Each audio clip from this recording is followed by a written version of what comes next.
Mischa, you can keep this as a cold open, but Jasper's wearing the fucking most comfortable ass looking sweater. Dude, I'm so comfy. You literally look like Chris Evans from Knives Out. True. Yo!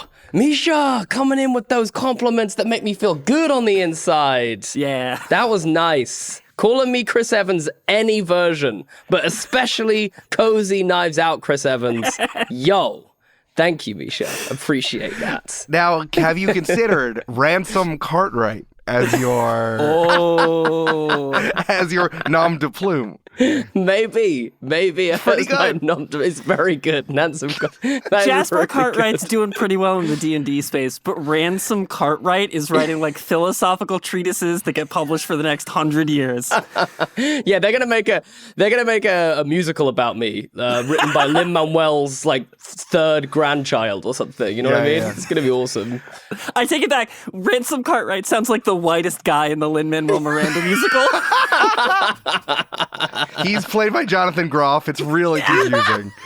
I would love that so much. I don't know how Jonathan Groff is still around doing it in over 100 years' times, but fair play. The guy's timeless. Ransom Cartwright has like real Jeremy Strong vibes, like or Daniel Day-Lewis vibes. Like Ransom Cartwright was in character for 5 months. Yes, 100%. He got an Elvis accent and then he lost it because he didn't like it. Just incredible. Oh god. Austin Butler, who? Ransom Cartwright is the new Cartwright really annoying building. man. He's the new really annoying man on set. All right, here we go.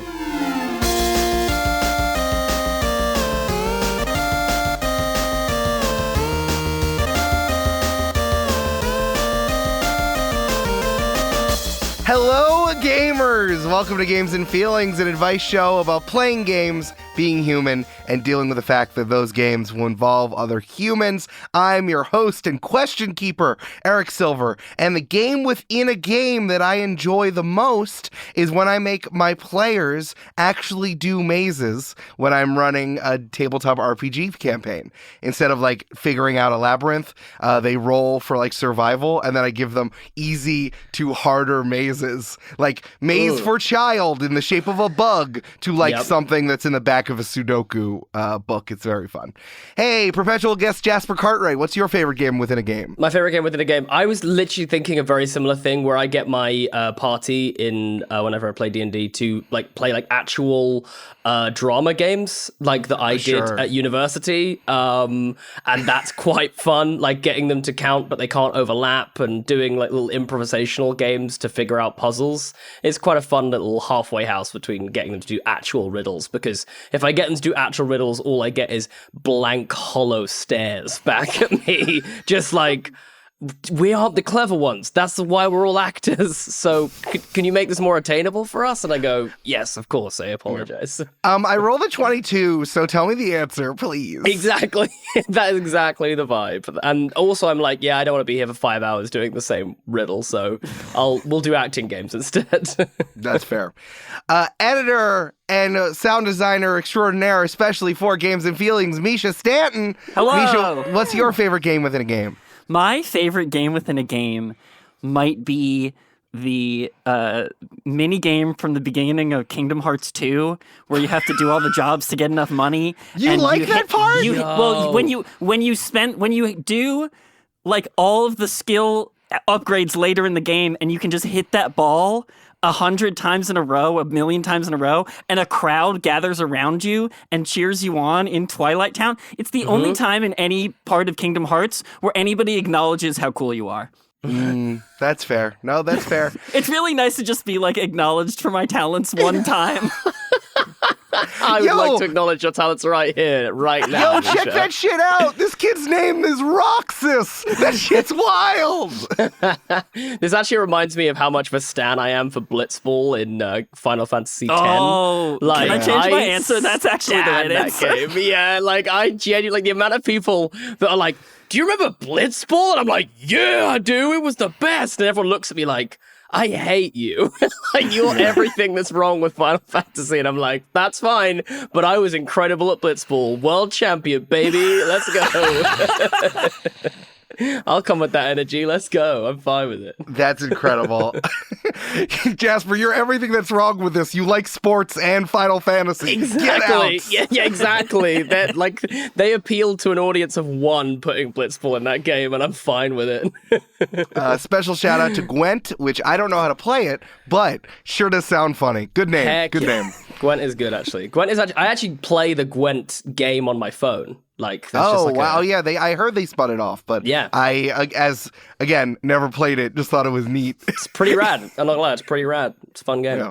I like Gwent, but it's called Marvel Snap. So Okay, is Gwent just Marvel Snap? Isn't it just Marvel Snap, though? I actually have no idea. I've seen pictures of Marvel Snap. It looks insane. Well, I only played Marvel Snap because Eric got me into it. Marvel Snap's really good. I kept seeing ads, on every single mobile app I could possibly have on my phone. It was like, hey, Marvel Snap, it's here, it's new. Have the whole multiverse on your phone, even this big-headed chibi Galactus guy.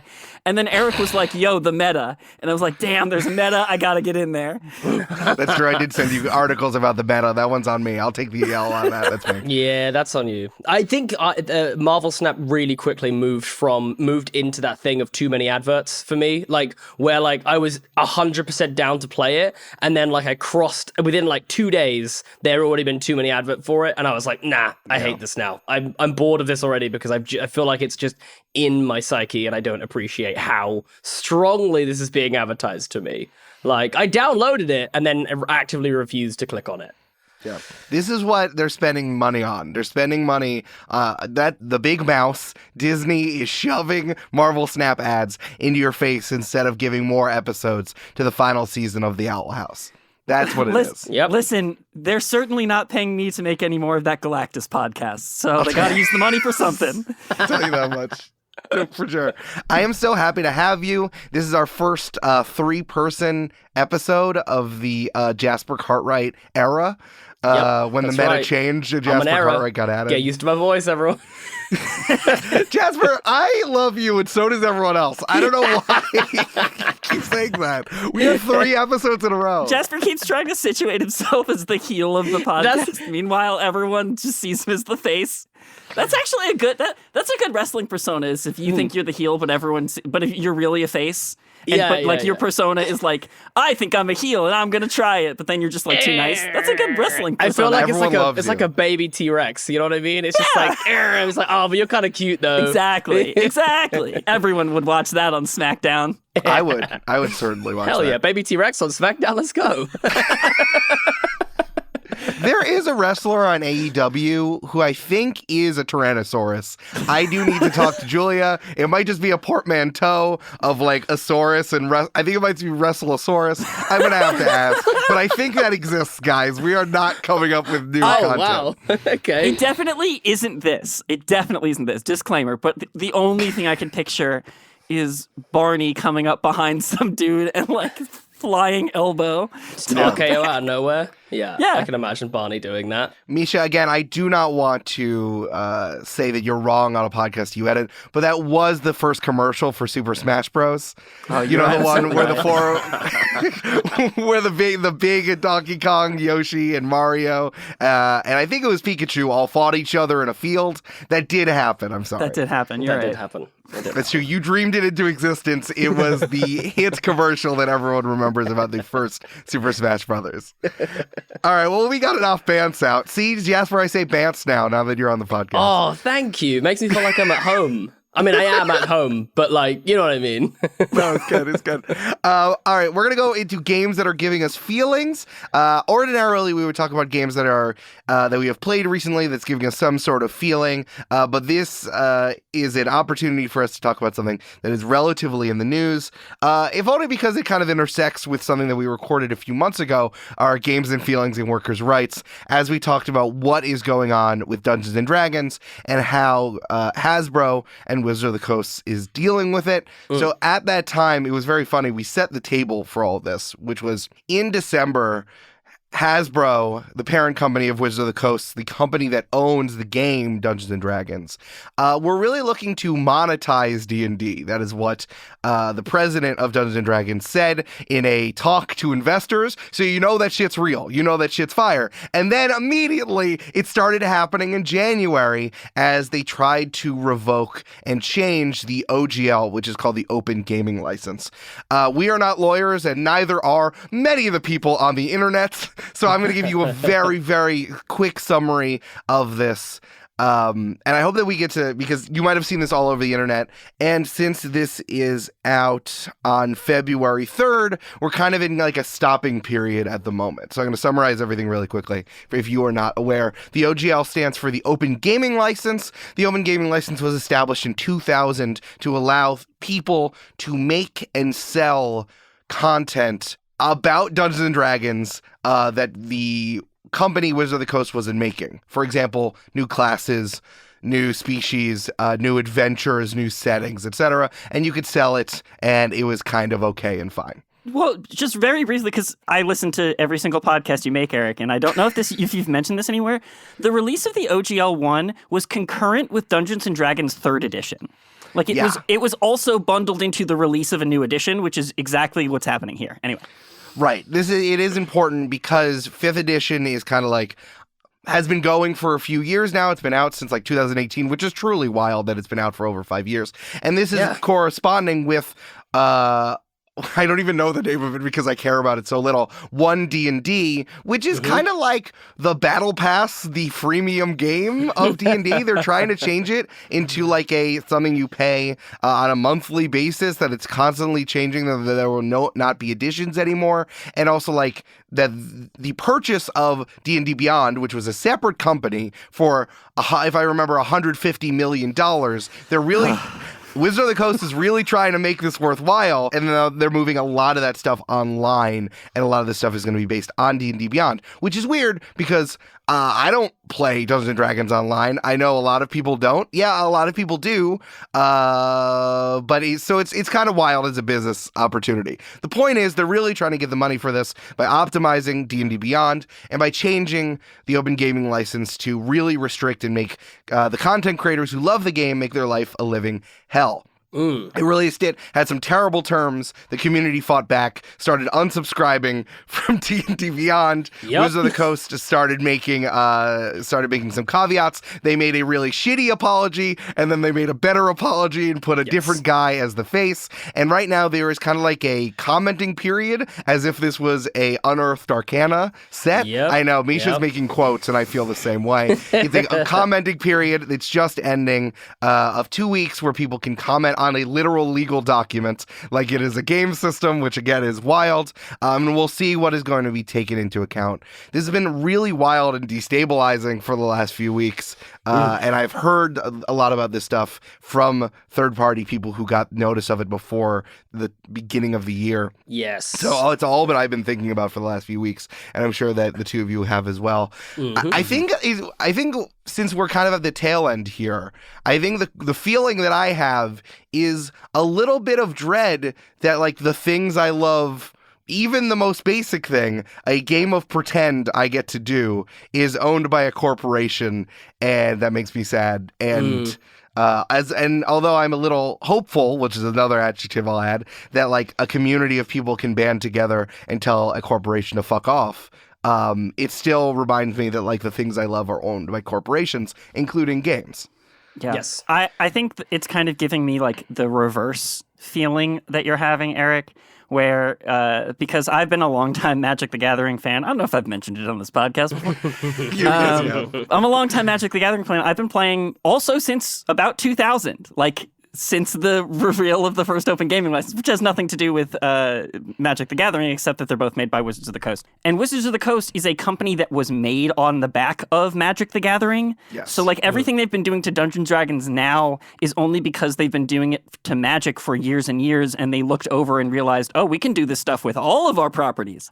So I originally was like not surprised. I was like disappointed, but not surprised. And then the community, which is not like the Magic the Gathering community at all. The Magic the Gathering community is much more tied to the corporation that makes their game.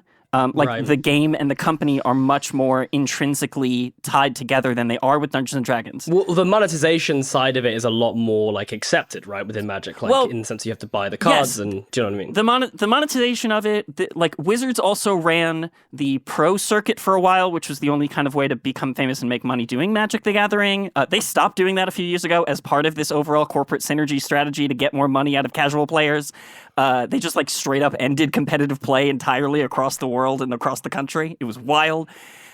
So like I have known that like Wizards is not like a great company and doesn't necessarily value their, invested player base. But in Magic, all you can kind of do is go, well, I guess rich people are going to beat me in tournaments. I guess I'll just play with my friends at home and not buy cards anymore, or get into what Wizards is doing because that's the future of the game.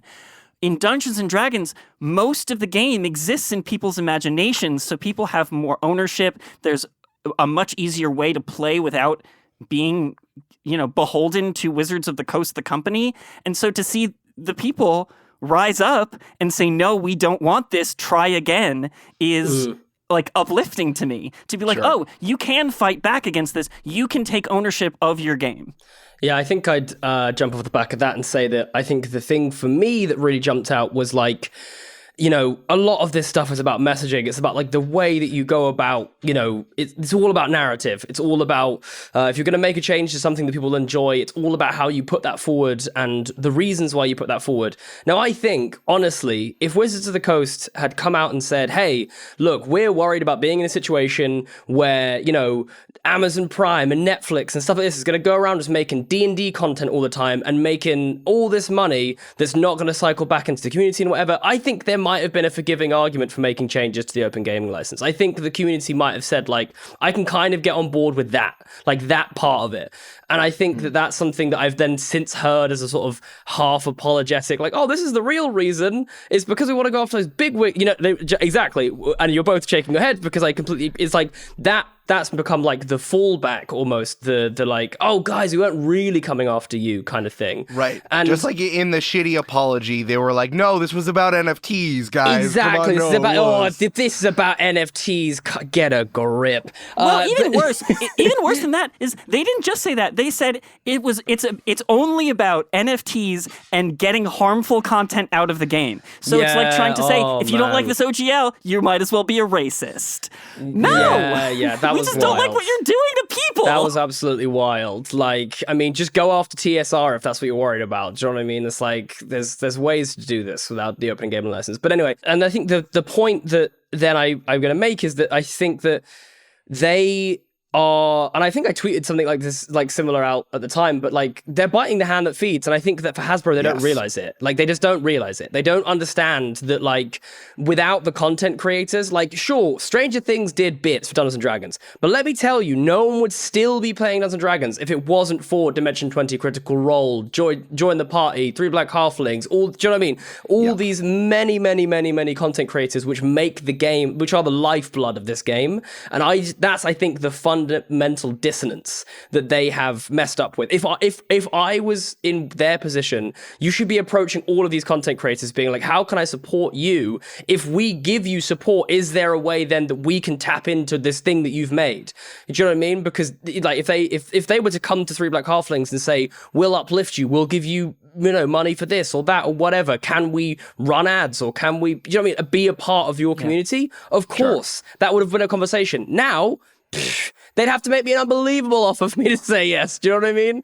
It's like they're burning those bridges with those big content creators. I wouldn't be surprised if we see a lot of them now just switch over to different systems. I know that we're thinking about it over on Three Black Halflings, and it's just like, I just think that they've fundamentally misunderstood their audience. And I think that for me is like almost like the unforgivable sin. Do you know what I mean? It's like you, before you do anything, you have to understand your audience, and you've made a lot of decisions.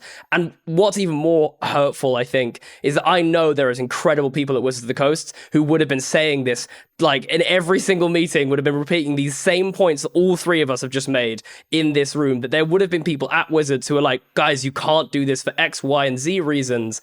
And clearly they've just been completely ignored in hopefully them trying to make some more money. Well, and that's Wizards' MO, isn't it? Like, I believe the same person who leaked an earlier copy of the OGL also got like some anonymous comments that was like, the employees have been railing against this, that like the executive team came and told us this with 30 minutes worth of like, preamble that like they were going to release this like within the hour they told us about it, and because they knew what we would say and like they didn't want to listen. Yeah. This is revealing a ton of stuff that it's all complicated. Like the workers who work at a games company just don't have any sort of power to change anything, which is something we've talked about in video games. And I mean, board games have kind of their own thing going on, but tabletop RPGs for sure. I mean, this is not new, right? Wizard of the Coast being not a good company in terms of like their social problems. I mean, listen, the reason why I ended up finding 3 Black Halflings, and I'm like, is anyone else talking about how ridiculous this shit is? And that's why I found 3 Black Halflings when y'all were talking about it. So it's like, remember all the way back when they were patting themselves on the back for not using the slur for Romani people anymore in Curse of Strahd? That was like 5 years ago. Yeah, and they've been doing shit like this going forward, continuing selling Oriental Adventures, just doing a find and replace for the word race and species and not really changing any of that stuff. I think that it all just comes down to money, and especially because the D&D movie is coming out very soon. As we're recording this, the trailer came out confirming the enemy. I didn't watch it, and I'm not going to go see the movie because I don't want to put money in their pocket. I would actually just, I would love to offer a real quick counterpoint. I actually genuinely don't think it's just money. I think it's control. I think the thing that Hasbro really hates above all else is that they just have no idea who is making what and how much money they are getting. Like, they don't like the fact that they don't have the control over the content. They don't like the fact that there are people running around making content, doing well, and that they have no kind of influence or say or, any of this kind of stuff. And to that point, that there could be people making harmful content and all that kind of stuff that they just have no kind of a grip over it. And I think that was, we clearly saw a big corporation completely wetting the bed and being like, panicking, like, I don't know how to handle this. Let's just shut it all down instead of really doing the work and figuring out what's the best. Because I think that some of those things are problems. I think that you can't be a company like Hasbro and have such little control over a lot of the stuff that you're doing. Completely fair. But there's a whole lot of process and action that needed to be taken before you took this step. Well, and I actually think that this is like endemic to how Wizards of the Coast thinks that they want to talk to their audience. Now, for years and years, before D&D really blew up, like for years, there has been one Magic the Gathering sort of figurehead spokesperson, and that is Mark Rosewater, the head designer of Magic. Like, the guy in charge of initially starting the mechanical functions of every new Magic the Gathering set was also the primary spokesperson for the company, and mainly through his Tumblr blog. I'm not joking. Wild. This is how Wizards of the Coast PR was done for many years. And I was an avid follower for a long time, and one thing I would notice is every time some like legitimate criticism of how the game was being made would come up, that Mark Rosewater's response was always like, listen, you guys don't have access to our market research. You don't have access to the numbers that we have. Trust us. The game changing in this direction is better for you. And then they'd give like a token example of like, say, for example, this kind of person wants to buy this kind of card and now we're making it for them. Isn't that great? Or something. You know what I mean? But it smacks very much of like, if we don't lock this down, the racists are going to get in and make bad content. And everyone else who wasn't planning on making racist content or like harmful content is saying like, yeah, but the way you've worded it also hurts legitimate people. Can you fix that part of it? And D&D's kind of going like, but if we don't fix it now, the horrible ghouls are going to get in. The horrible ghouls can't are already have that here. They're already here. I think that explains like the real middling social change that happens in the game officially. Because as I said, Republicans buy D&D books too. You know what I mean? And they need the money. So Wizards, like, this is how they think they can talk to their audience. They think that they can do what they're going to do anyway, point out how it happens to align with what they think their players' value base is in like a particular way, and then move forward saying like, okay, so you're good if we do what we're doing, right? And then they just do it. Right.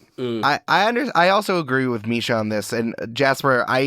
On some level, power and money are intertwined. I totally agree with that. Absolutely. Yeah. And I also think that it's out of ignorance, though. Like Amanda was looking into some of this stuff, and like the first time that they did a customer survey of Dungeons and Dragons was 3 years ago, in the year of our Lord 2020. I want to refute. I don't think that that's true. I don't think that that's true because I know that Magic the Gathering has been doing like constant surveying for the entire time. What I think is that like the new regime hadn't put out a new survey, and that's the new survey they did. I'm pretty sure they were surveying people. I think it's the D&D team for 5th edition in this. Yeah, I have to imagine that like somebody changed over and then they said like, those numbers, the way we were looking at numbers were bad. Let's get new numbers. And that's the numbers they're talking about. Like, not to defend the higher-ups at Wizards of the Coast. They don't need that from me. But, like, they've been running that game for what? It's almost like 50 years at this point. It would be mind-numbingly stupid to never survey anyone in that entire time. I assume it's an updated survey for the people who have joined because of 5th edition, which is a much different group of people than before 5th edition started, or even at the beginning of 5th edition, when before the actual play boom is what we're getting at. Okay. Here. I think the other thing that we figured out is that it is though about money. I think ultimately, like with the purchase of D&D Beyond, in October Hasbro said that their Q3 numbers were super down and everyone were mad about it. The whole thing that happened with the monetizing of D&D conversation that happened to chill people out when Bank of America said don't buy the Hasbro stock because they keep printing too many cards, which is something that we talked about in that episode. Oh, I'm gonna have to you don't even need to be there. I just need to sit in front of a microphone and rant for an hour about everything they've been doing to Magic the Gathering in the past 10 years. Truly, since 2015, it's been a spiral. Right.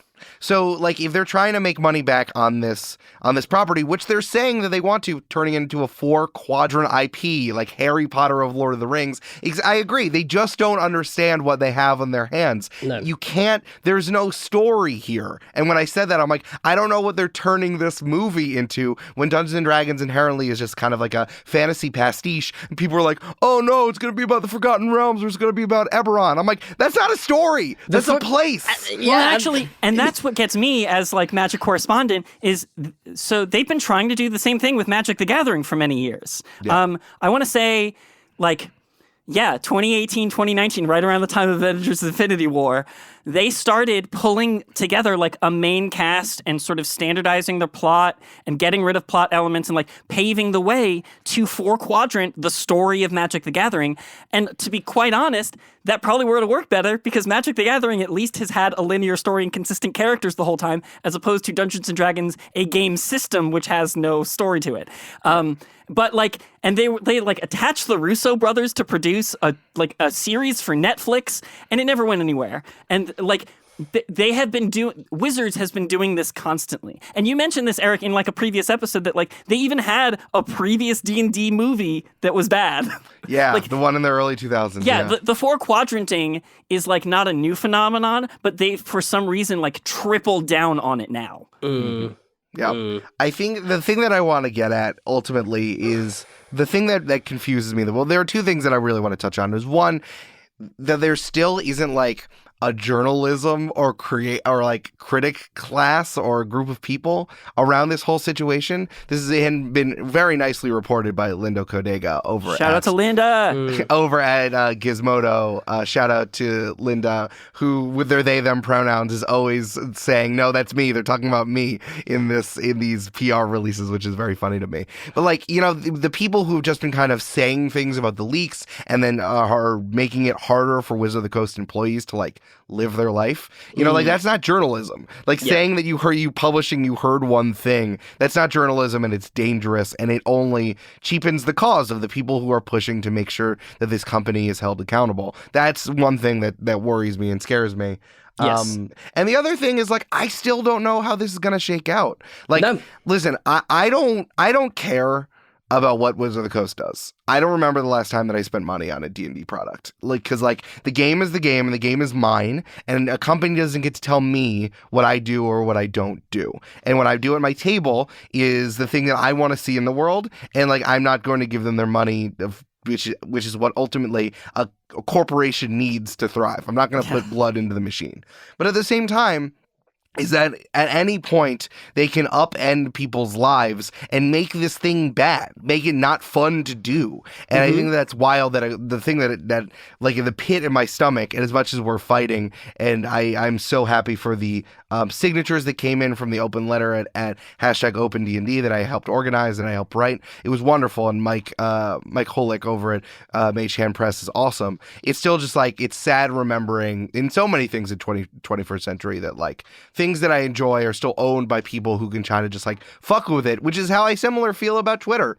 Like I know it's terrible, but like this thing I liked is now bad and on its last legs and weird. So it's just like, it was kind of shaking me to my core a little bit, reminding me of how fleeting some of these things that I like are.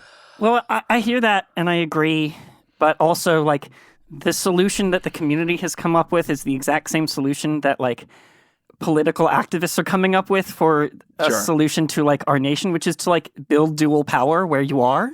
Like if you want a world where a corporation can't dictate to you the fun you can have with a game, got to make your own system with your friends at home.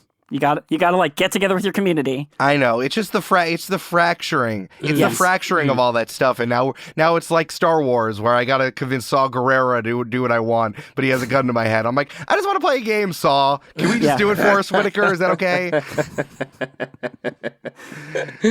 No, I agree, because I also do think that there is something dangerous about the loss of community. I think that, you know, we got asked, I remember so many times, because we'd complain about Wizards of the Coast on Through Black Halflings all the time, and all our community would be like, why don't you just play another system? Why don't you just talk about another system? And I'm like, because you wouldn't be here if we did talk about another system. Yeah. Because, you know, like, and I do worry that if everyone leaves Wizards, there won't be a uniform kind of, all right, we're all going over here. So, you know, as a content creator, it's hard to find then that audience. Or as a person looking for a community, it might be hard to find the community that you want. I think that's what has made D&D so unique, is the fact that it has been such a great catch-all, you know, for so like many different kinds of people, that's so easy for you to find your community, your people.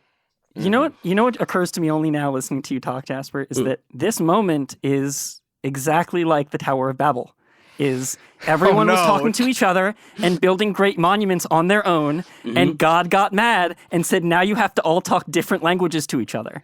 Yeah, I mean, that's how I feel. I'm like, I don't want to play Matt Koval's new game he's making up. I don't know if that's going to be like a D&D-like that has 5 abilities that he renamed, and one of them is a combination of charisma and intelligence. Like, I don't want to play that. I want to play intelligence. And like, D&D is also a specific game. I think that there's a tweet going around right now that's like, finally, we can all play Fishblade, which is a lyric game so funny. where a table controls a fish with a blade. And I'm like, yeah, you're right. I want to play the game that lets me throw bombs at people and explode. Like, there are times and places for all different types of games, and there's also a time and place for Dungeons and Dragons. And I think that it's allowing a lot of the destabilization. It's like, I don't want to have to learn Greek. That fucking sucks. Yeah. Yeah, I think the plus side, though, I think is, as Mischa said very eloquently earlier, which is just that, like, you know, the reaction of the community has just been incredible. And I don't think that we can understate that. Like, you know, as a content creator, I felt so incredibly supported in this last couple of weeks, where it would have been super easy to just feel like the world was imploding around this thing that I love so much. You know what I mean? And I do think that, like, look, we do have power in this situation. Like, if it's something that if this does piss you off, then like there is things that you can do. There are so many people that are kind of offering up their time to make sure we kind of further this in a way that benefits all of us rather than just like a couple of people. And honestly, I think that Hasbro are hedging their bets on this D&D movie, thinking that it's going to bring in a whole new group of people who won't care about the open gaming license, and all they're going to find out is that those people will play Dungeons & Dragons for about 10 minutes and then all leave because Critical Role is now playing Pathfinder. So, like, you know what I mean? Like, it's like, that's what's going to happen. And maybe this is very elitist of me, so, like, come at me in the comments, but people who love tentpole blockbusters, I feel like personally in my daily life, don't like math enough to play Dungeons and Dragons. That's an interesting point. I'd push back on this purely because I am the biggest simp for tentpole blockbusters you'll ever find. like flashy, explodey, cool actors saying dope lines. I'm 100% in, and I love it so much. But I also enjoy the thrill of rolling a nat 20 and doubling my damage. No, I got nothing against the thrill of rolling a nat 20. What I have. Never mind. I just spent like a week analyzing Gaussian distribution curves about Magic the Gathering. Maybe I'm in a little deep. Maybe I need to chill out for a second. Hey, how about this? Why don't you come watch a Marvel movie with me, and then we can chat. That sounds good. I think I would like that. There are so many heist movies I'll show to you that are made well, that have good explosions. I think it's like that. I think that's what Mischa is getting at, is the people who want a movie that is a fantasy pastiche that has a name brand slapped onto it are not also necessarily the people that like to spend 4 hours in a row making pretend with their friends. Yes. Because I love explosions and I love really well-made action movies. Yeah. I will watch all 3 John Wicks in a row with you right now. But it's the Marvel TV show that they're giving me. It's like the pablum, the name brand pablum they're giving me. Thank you for eloquently stating what I was flippantly trying to say with a pithy comment.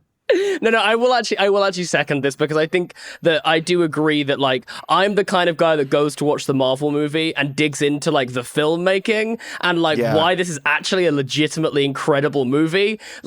Fair enough. Those people, most people that are going to watch those movies aren't doing that. They're just coming out being cool. No, I'm with you. I'm just wow, the CGI was really bad, and I think it's because they gave the FX people half as much time and resources as they deserve. Yeah. I'm with you. We're all in agreement. We're just all saying the same thing. Okay.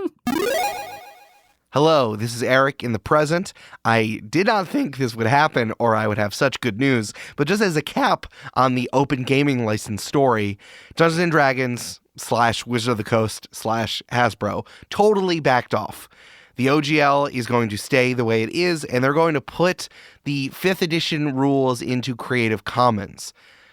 You're going to have to look into exactly what that means. I don't know it off the top of my head. And again, I'm not a lawyer, but this is a massive win for the Dungeons & Dragons and tabletop RPG community that Wizards totally backed off. And again, they wanted us to go see the movie, and we kept saying we didn't want to see the movie and didn't want to use their D&D Beyond thing. It's a massive win, and I'm so happy. And the collective, demonstration that we were all doing, this is what we talk about in Games and Feelings and Workers' Rights. This is union organizing. It's awesome. The thing is the company's still bad. They're going to continue to be bad, and I don't know what's going to happen once one D&D actually gets going, which is as I said, it's like Fortnite. It has a battle pass. It's a games as service, and it's going to totally change what we understand as Dungeons & Dragons right now. So we have to stay vigilant and continue to put pressure on Wizard of the Coast and also play other games at the same time while still treasuring what we love about D&D and play 5th edition and not give them any money for it. So good cap to this story, but, the fight continues and, we'll keep playing games. Hey, it's Eric, and I picked up some snacks for Games and Feelings listeners. I got black and white milkshakes for everybody with extra even on that metal thing. Who wants it? You, one for you, and one for you. I think you should be part of the Patreon at patreon.com/gamesandfeelings. It's the best place to learn about advice on the internet, and we could use the $5. There's 25 of you. You're all strong, but I would love to get up to 100 so that I can go to the UK and bother Jasper at his house and make content out of it. I also definitely just want to see Jasper in his beautiful house in northern United Kingdom, which would be tight as hell. And some of you are coming up on that, such as new patron Amanda Mazio, and shout out to our producer level patrons Polly Burge, Kelsey Duffy, and Megan Moon, who sends you links to drama in your games hobby, and it makes you feel like they really understand you, that they're thinking about you throughout the day, and that's nice. Once again, patreon.com/gamesandfeelings. I think you should check out the other shows that are part of the Multitude Collective, such as Join the Party, that I'm the DM for. I'm the best GM in podcasting, so you should check it out. Join the Party, actual play podcast with tangible worlds, genre-pushing storytelling, and collaborators who are making each other laugh every single week. We are currently just started our Campaign 3, a pirate story set in a world of plant and bug folk. It is awesome. Or check out our other completed stories, like the Campaign, a Monster of the Week game set at a weird summer camp, Campaign 2 for a modern superhero story, or Campaign 1 for a high fantasy story. I think you're really going to like it. Pull up a chair and join the party. Search for Join the Party in your podcast player, or go to jointhepartypod.com. We are sponsored today by Brilliant. If you really want to own your friends by explaining the logic of dice rolls, probability, and statistics, and be really cool and fun to be around, you got to go to brilliant.org. Brilliant is the best way to learn math, science, and computer science interactively. They have thousands of lessons with new ones added every month. Brilliant's brilliant visual interactive approach is engaging and makes STEM actually stick in your brain. If I were you, you should go to the Probability Fundamentals, which is the first course in the stats learning path. You know how getting heads on a coin toss a bunch of times in a row doesn't change the probability on your next coin toss? That's probability. Same thing. I can't explain why Brandon rolls so badly on dice. Probability, baby. It's just math. To get started for free, visit brilliant.org/gamesandfeelings or click on the link in the description. The first 200 of you will get 20% off Brilliant's annual premium subscription. And now, back to the games. All right, because this is an advice podcast, obviously we haven't done any advice questions. I want to do one advice question, which is a little broad, and then we're going to play our little game at the end, all right? Ooh. Cool.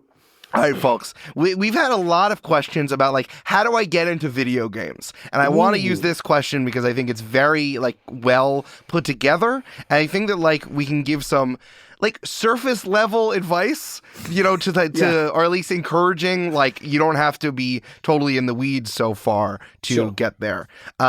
This is from the newest noob, and then they included, is that even how you spell noob? Crying laughing face. Because they spelled it with O's instead of zeros. Incredible. I love it.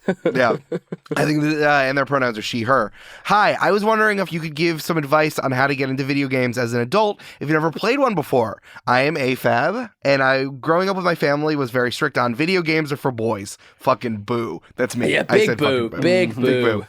Now I'm 24 and I'm too intimidated by the world of video games to get started. They sound so fun, and I love listening to you and the other people talk about the games they enjoy, but I get overwhelmed thinking about dropping hundreds of dollars on a console I may not like, or sifting through various types of games, i.e. cozy, first-person, world-building, war action, story-based, etc., to find the style that I like. I would love any advice you could give. Thank you so much for making this wonderful podcast and the other shows you do on Multitude. And I assume that that's thanking Mischa for editing all the shows on Multitude. Yes. Yeah, what am I up to, like 6 or 7 now? It's great. It's a lot. It's certainly a lot. Okay, so let's do some surface level stuff. Yep. How do you get into video games? Do you mind if I start? Please. No, please.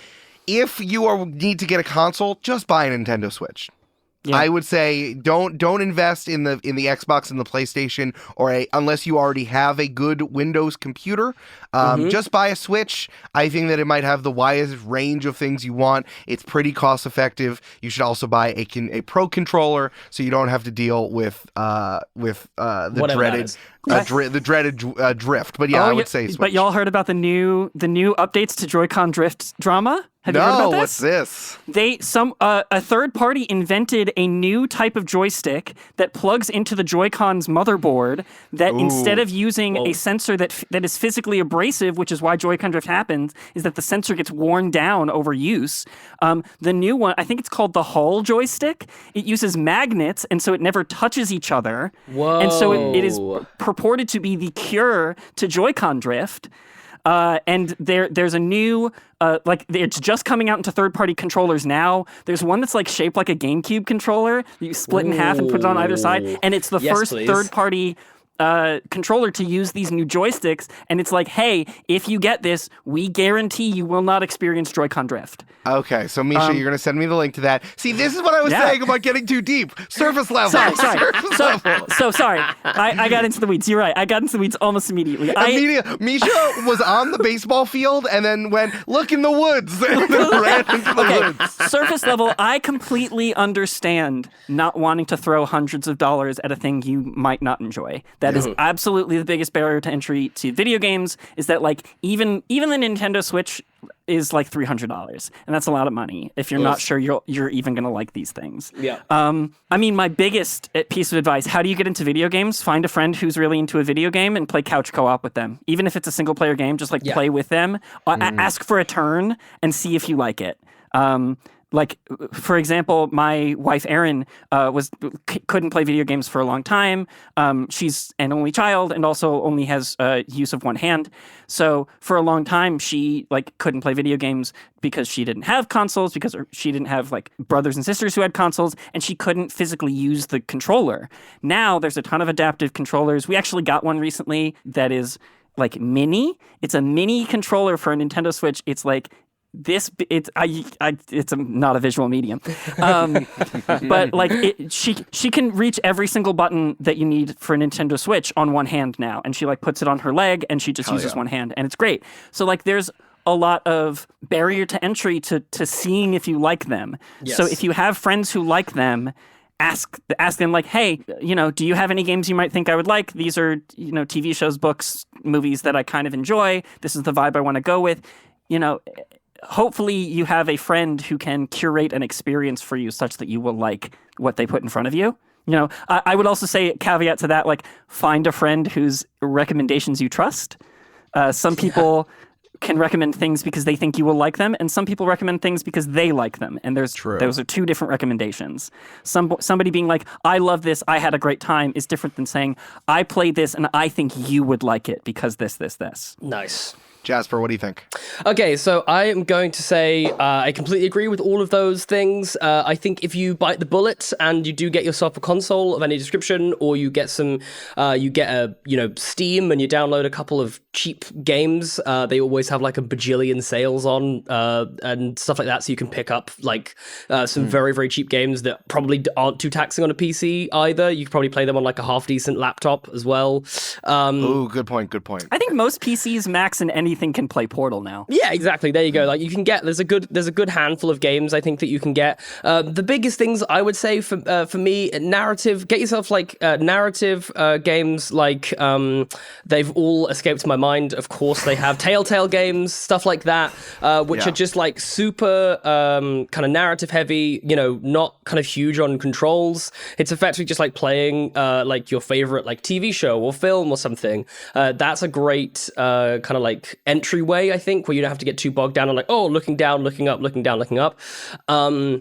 And then the other biggest thing that I would say is easy mode. Just be friendly with easy mode. Don't feel this weird pressure to jump in and be good at video games because you're oh, I'm an adult and I've seen my 4-year-old cousin play this game on impossible mega hard. You know what I mean? Absolutely. You can go in and have a great time. I play most of my games on normal or easy. You know what I mean? Because I don't really care much for dying a load in games. It doesn't entertain me in any way, shape, or form. I'm here for the narrative. I will turn the difficulty up if I think it furthers my enjoyment of the narrative. You know what I mean? Sure. If I feel it being harder makes me feel more of a badass and therefore I enjoy the game more, then I'll turn it on. But generally, just find the easy mode. It's right there, it's available, and this is weird pressure to not use it because games are supposed to be hard. No, they're not. They're supposed to be enjoyable. Well, and a lot more modern games allow you to switch difficulty halfway. I remember back to Kingdom Hearts 2, back in 2005, you had to set the difficulty before you started the game and then couldn't change it for the 50-hour run of that game. It's rough. It's really rough. Now you can just go into the options, click the different difficulty.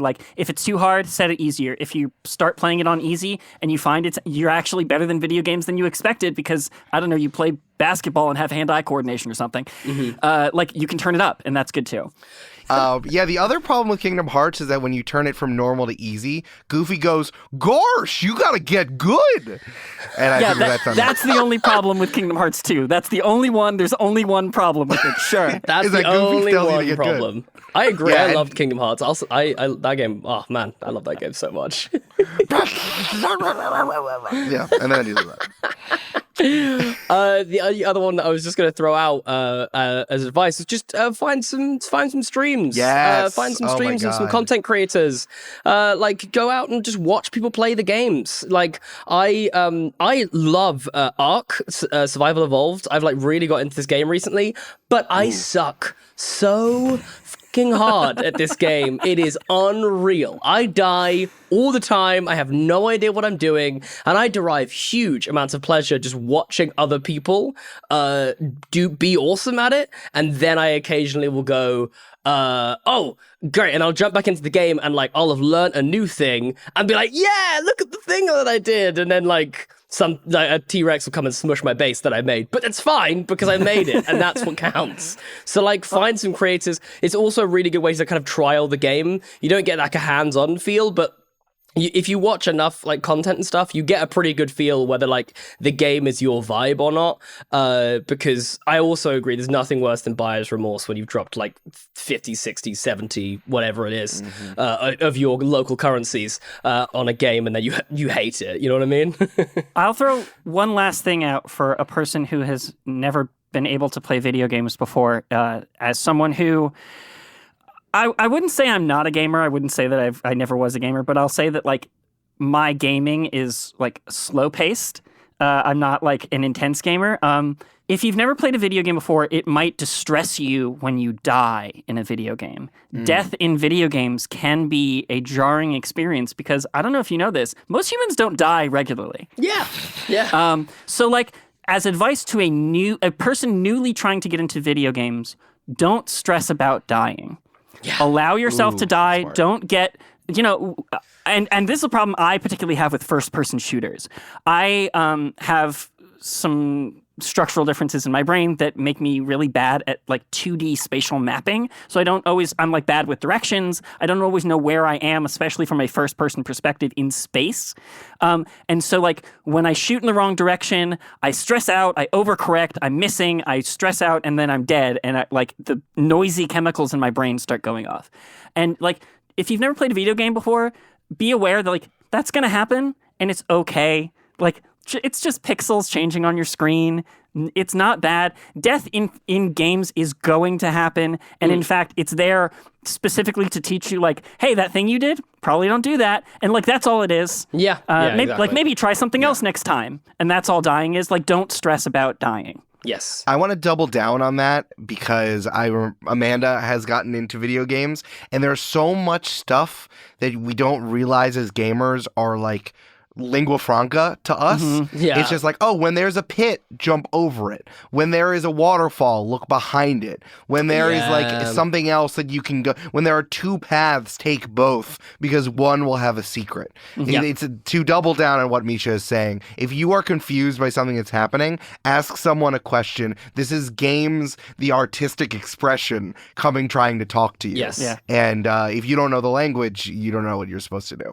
Absolutely. And just don't like, I know I kind of already said this, all three of us have said this in our own way, but just don't let anyone else tell you how you're supposed to play games. Enjoy your games. If you like using cheat codes, use cheat codes. If you like, do you know what I mean? If you like enjoy breaking the game and you enjoy bugs, if you enjoy obeying all the traffic laws in Grand Theft Auto or Cyberpunk or whatever, that's fine. Do that. That's what you enjoy doing. Absolutely go for it. I mean, in regards to cheats, like, if the people who made the game didn't want you to do that, they wouldn't have put a cheat system in. They wouldn't be there. They wouldn't be there. If they didn't want you to play on easy, they wouldn't have put it in there. Stuff like that. Like, it's in there. Play your game. Heads are made to be embiggened. That's why they're there. When is The Last of Us Part 2 with big head mode coming? No, can we actually wait? No, sorry. PSA right here. Can we not mention The Last of Us on this podcast because I am sure. I like this game a lot. and I am on the verge right now, because I'm watching the TV show, of buying the first fucking game for the third time. This is such... Stay strong. I can't do it, Eric. I have to play it. It's the third. I bought the original. I played through the whole thing 3 times. I bought the remaster. I played through it twice. And now I am on the verge of buying the freaking Last of Us Part 1. They changed the name. Oh, I'm so angry. I'm petting you like a horse. I can't. Honestly, I'm so vexed, and I don't know what to do. I'll go back and retake the joke.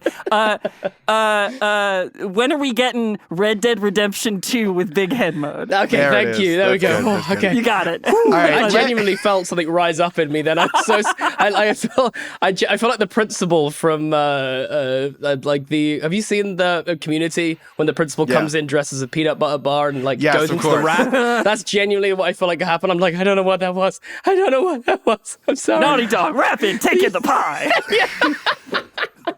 All right, to save Jasper and keep him and save his humanity, let's go to our final segment, which is a game within a game. This is when I have a game for our friends to play. Sometimes it's competitive, but mostly it's just to say fun things on a podcast. Yeah? Woo. Yeah. All right, this game is called What's in a Name? Would a magic card be as cool? I am going to give you either the name of a magic card, and you will have to tell me what it does, or come up what you think it should do because the name is cool and dope, or I will tell you what the magic card does, and you need to give me a cool name for what it should be, probably cooler than the name of the actual card. These are all real cards. Eric, I don't know if you know this, but you've based this game within a game on the design process at Wizards of the Coast. Sometimes they cancel a card from a set, but the art has already been commissioned, so they have to make a new card that fits the art, that fits that slot in the set, and there's really strict... So they have to design cards based on the art all the time. I did not know that. This is just based on the language of what it does, but I'll flop either way. Incredible. You're so great. I feel so confident about winning this game, given the answer that Mischa just gave to a question that you didn't even pose. You know what I mean? Jasper, I again, feel it's good. Jasper, you can just go into the options of this mini game and turn my difficulty settings down, and you'll be fine. Play your game. Turns out this game is Dark Souls. Sorry, I had the Mischa. I was turned to Master. Let me turn that down. Hold on, sorry about that. Okay, here's the first one. Give me the name of this card. What do you think the name should be? Each player sacrifices all colored permanents he or she controls. So all players need to sacrifice all of the permanent cards that they have. What would a cool name for this card be? Colored permanents. I don't like the way you're trying to make us get rid of all the colored things, Eric. Listen, that's what it just means that it's not colorless, which means that it's not like an artifact, Jasper. Don't worry. Okay. I'm gonna avoid the low-hanging fruit here, and I'm gonna say this card should be called tie-dye. That's that's great. A good one. Yeah, so you have to. Each player sacrifices all the colored permanents they control. I'm gonna call it desaturate. Ooh, these are both good. I'm giving you both a point because the other one was called. The real card is called All Is Dust. Mm-mm. All is dust. Okay, well. Desaturate's better. So. It's got a big Cthulhuoid monster sort of scouring an entire field. Okay, nice. Yeah. All right. Here's a fun card name. Tell me what this card does, or it should do. This card is called Reign of Gore. Wow, Reign of Gore. Reign of Gore. Is going to, or should at least, make all of the colored cards, because I guess that's I don't know. You're going to say, I don't know why that one started with it. It's fine. Cards. Yeah, okay, it's just cool. cards. They should have just called it cards. Yeah, but some of them might be magic. I don't know. Make them slip up in Viscera and roll a dexterity saving throw. Yeah. Great. That's good. I'm just going back to home base, and I'm just going back to where I know. Reign of Gore. Mm-hmm. Okay, I think you should sacrifice a creature and then deal 1 damage to a number of targets equal to the sacrificed creature's power. right? pretty cool. So you like shred a guy and you throw all the little bits at all the other players. Nice. Oh, that's very creative. I'm going to give you both a point because this one says if a spell or ability would cause its controller to gain life, that player loses that much life instead. Instead of healing, it's destructive. But since Jasper said Viscera and Mischa came up with an actual good game mechanic, I'm going to give you both a point. Yay! Yeah. All right. All right. How about Feast of the Unicorn? What is Feast of the Unicorn? What does that card do? Feast of the Unicorn? Yeah. Okay, well, I'm going to flip this one on what I think it's going for, and I'm going to say that you can sacrifice a card to our Unicorn Overlords, and that if you do that, the Unicorn Overlord doubles in size and immediately tramples everything on the opposition side equal to the power level of the card that you sacrificed. Yeah. That is some Hearthstone mechanics. That's some real Cthulhu shit. I love that. Yeah. Yeah. Feast of the Unicorn. I don't know if I can come up with something that quality. Feast of the Unicorn.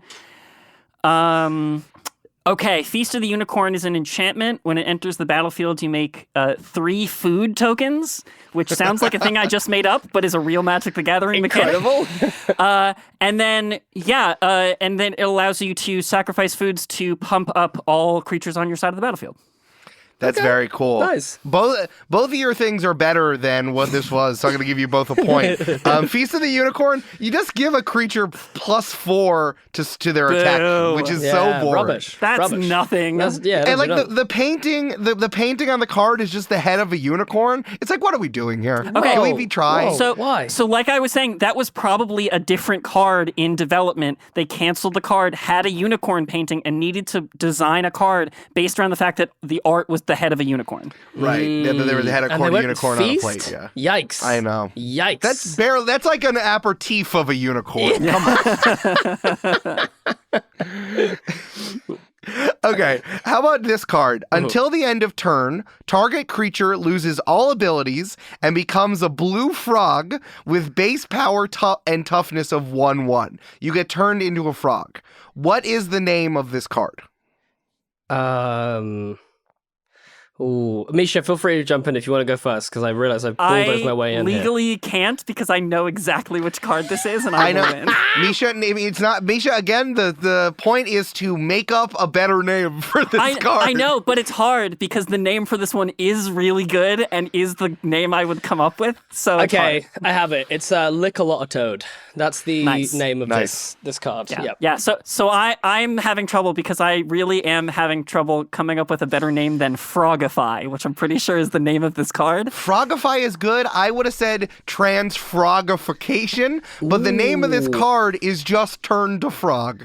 So you both get points. Boo! Yeah. I'm pretty sure there is a card called Frogify that does that. There might be another one, but I was looking at some older ones that was a little bit more basic. Okay, what do you think that the card Chaos Orb does? Chaos Orb. Chaos Orb.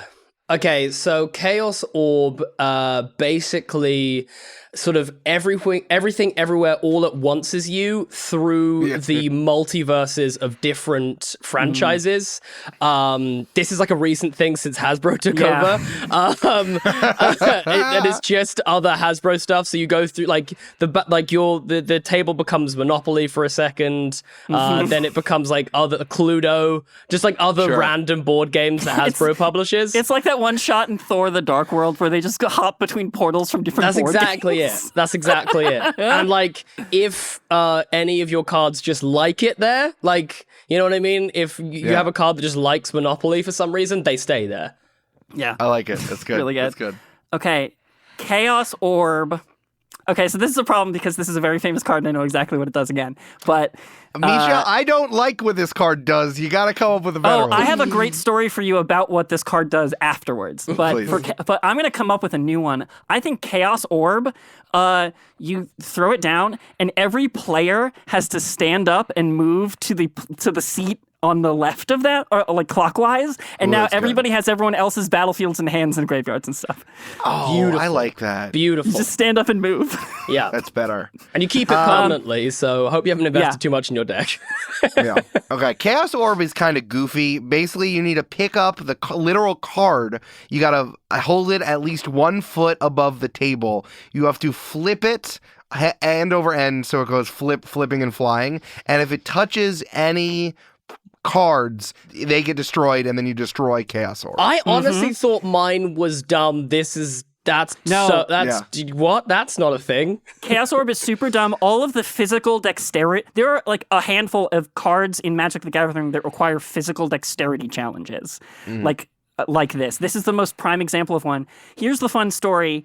At a tournament once, somebody had a Chaos Orb and was trying to play it, and they said, okay, we flip it from above the table. Anything that's touching a part of Chaos Orb is destroyed, right? So he ripped up the Chaos Orb into pieces and sprinkled them on the battlefield and destroyed everything that was touching the card. Well, there's nothing in the rule of this book that says there's nothing in the rule that says you can't rip your cards into little pieces. Wow. That's a move. That's giving me feeling. That's a game that's giving me feelings, and let me tell you, it's not good feelings. It's not good because you let that's on Magic. That's on you guys. Like, you know what I mean? Is. And I hate you for it. I feel like if you're going to airbud a situation, you better make sure a dog is involved, because if you don't do that, everyone's going to think you're an asshole. Yeah, exactly. Make the dog rip it up like in a cute way, like a little Dashin, just goes and rips it up, then suddenly everyone's fine with this.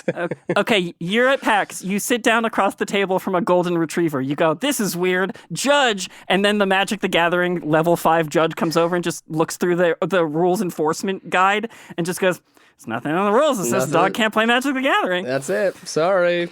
It's like, oh no, I'm going to be on Kotaku. Oh no. Oh, beans. All right, final one. Both of you get a point, but Mischa, you lose a point because you told me a story from a Magic the Gathering tournament. Jasper is ahead by 1. Final question. This card makes you trade your number of life points with the opponent. What should this card be called? You're being forced into a trade last minute? Yes. I think the card should be called My Mom Just Came to the Game Store. Nice. Thanks. I think it should be called There's a Knock at the Door, It's Hasbro's Lawyers.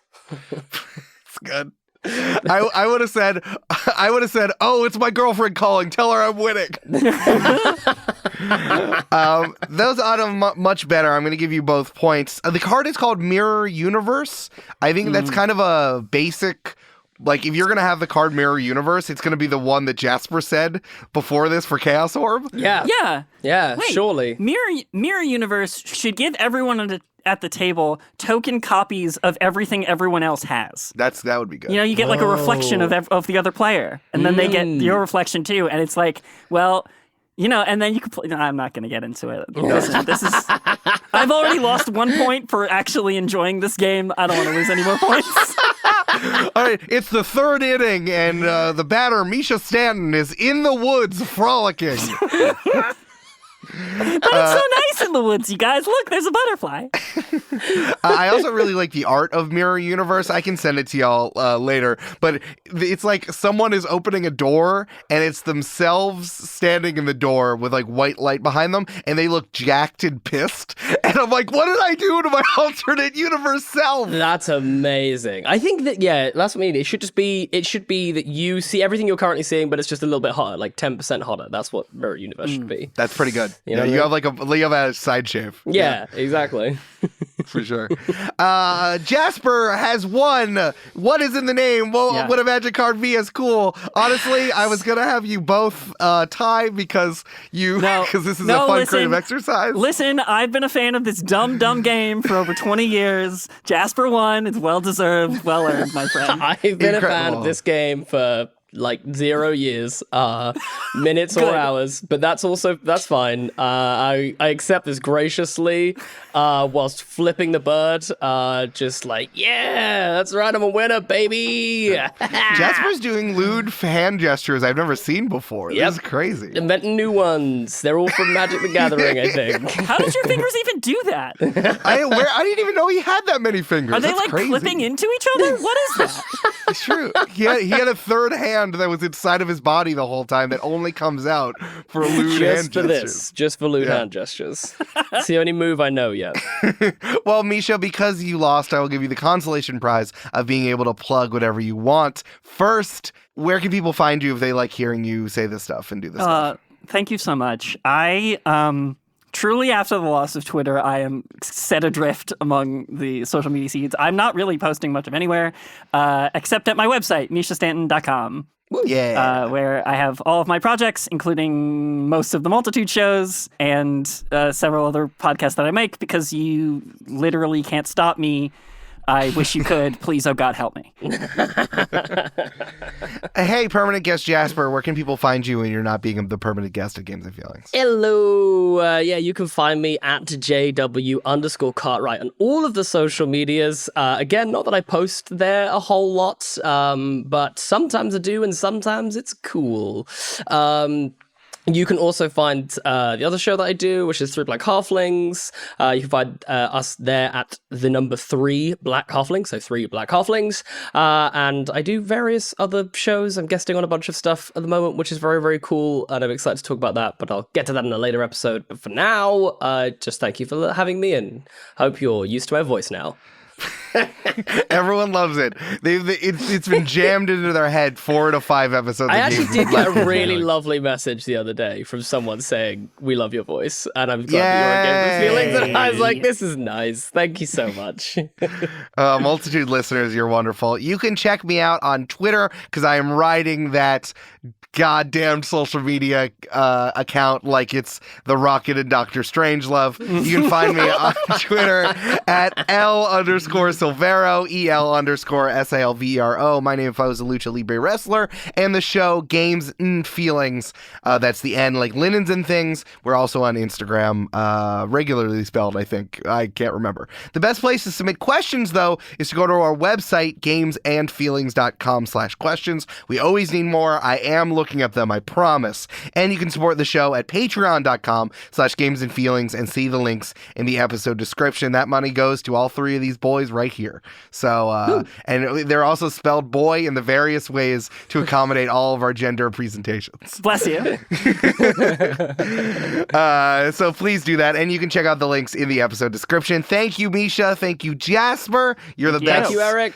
And remember, the instruction manual doesn't have anything about feelings. Bye. Bye. Bye.